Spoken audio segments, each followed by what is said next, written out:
అందరికీ నమస్కారం అండి. ఈరోజు నేను చేయబోతున్న వీడియో ఏంటంటే, సప్తగిరి మాసపత్రికలో నుంచి చేయబోతున్న వీడియో అండి. ఇది శ్రీ అయినోలు మోహనాచార్యులు గారు రాసిన హిడింబి.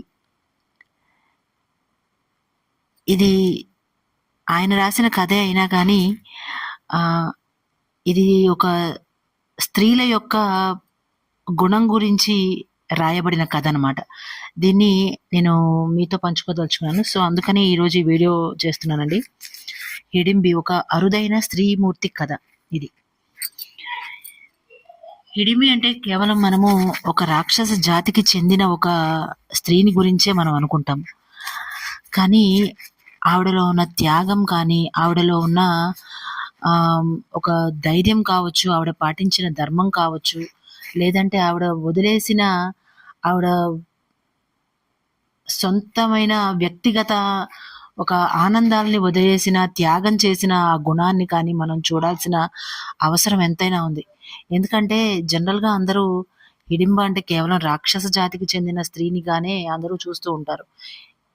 ఈ కథ అన్ని రోజుల వరకు ముందు కూడా నేను కూడా అంతే అనుకున్నాను. హిడింబి అంటే ఒక రాక్షసి అనే అనుకున్నాను. కానీ మనము గనక సరిగ్గా గమనించినట్లయితే, మనం పాత రోజుల్లో చూసిన చలనచిత్రాల్లో కూడా ఆవిడ క్యారెక్టర్‌ని చాలా సాఫ్ట్ క్యారెక్టర్‌గా, అలాగే కొడుకుని చాలా వీరోచితంగా పెంచిన తల్లిగా ఆవిడ క్యారెక్టర్‌ని చూపిస్తూ ఉండడం అనేది జరుగుతుంది. కాకపోతే అది మనం ఎప్పుడూ చూసి మనము అంత బాగా పట్టించుకోలేదు కావచ్చు. కానీ ఇది నిజంగా జరిగిన ఒక విషయం కాబట్టే కథగా ఇది బయటికి రావడం జరిగిందండి. ఏంటంటే పాండవులు వనవాసం సమయంలో వాళ్ళు అడవిలో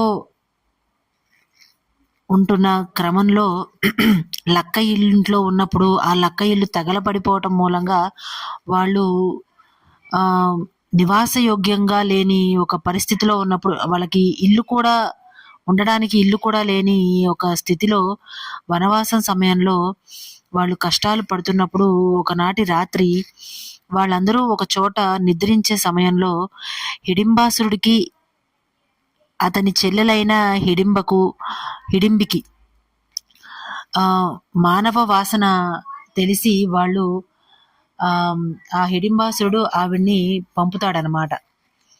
వాళ్ళని వెళ్ళి తీసుకొనిరా, ఏ విధంగా అయినా సరే వాళ్ళని తీసుకొస్తే వాళ్ళని మనం చంపి తిందామనే ఒక కోరిక కొద్దీ ఆవిడ్ని పంపుతాడు. కానీ ఆవిడ ఆ పాండవులు 5గురిలోనూ